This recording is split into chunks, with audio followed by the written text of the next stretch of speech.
Hi kids, it's Miss Patty with another fun take and make craft. Today we're going to use bleeding tissue paper and it gets such a fun effect on your paper.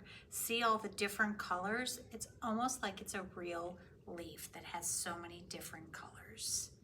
And this one, even if it's not the color of what a leaf is, it's just a fun art project. So we had to buy a special tissue paper that's called bleeding tissue paper. I have all kinds of fun colors and shapes for you of the tissue paper. And besides leaves, I have an acorn and I also have an apple. So everything is fall themed. So all you need at home is water and tissue paper, which I gave you in the kit, and a paintbrush. Sometimes regular tissue paper that you use for gifts may bleed, but this gives you a really bright, bold, vibrant hue.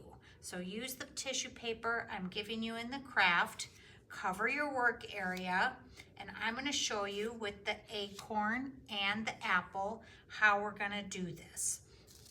So all you need to do is lay out your tissue paper.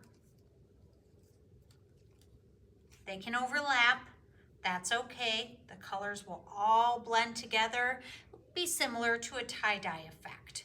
Get your paintbrush, get a glass with a little bit of water, and now I did not brush over this paper surface first. You can do it that way, so I'm going to show you this way without water on the bottom so the tissue paper can move a little bit. So you just be careful. Don't oversaturate it, just enough so the tissue paper starts to bleed in there. Okay, rinse this one. So now with this one, I'll show you we can do it. I'm gonna get the apple wet first. And the only thing this helps with, it does not help the colors. It just helps so the tissue paper, once I set it down, it's really gonna stick to it. So let's use all of our colors. Let me see, maybe I can put a little bit of the brown at the top. Let's see here. And it's okay even if a little bit of white shows.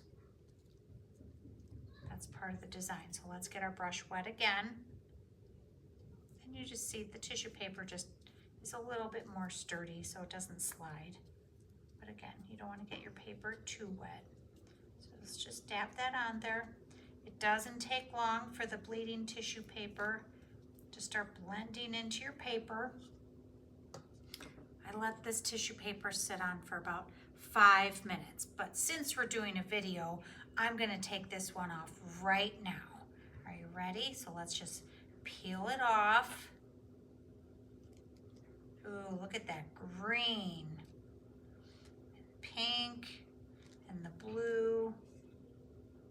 So some of the lighter colors, you can see the dark really bleeds in very nicely. So maybe if I would have let the pink and the light blue sit on a little bit longer, but I still love the way that it turned out. And even your background paper, if you do this over paper, even this can be art. So you can use this again on paper at home and see how it turns out. You can let it dry and cut it and just glue it down for some mosaic art. So set that aside. You're gonna have some unique colors because of the bleeding colors of the tissue paper. So you can see this pink has some blue in it. So it's very, very pretty, even how this paper turns out afterwards. So come up with something creative to do with that. I'm gonna set my acorn aside and let's see how our apple turned out.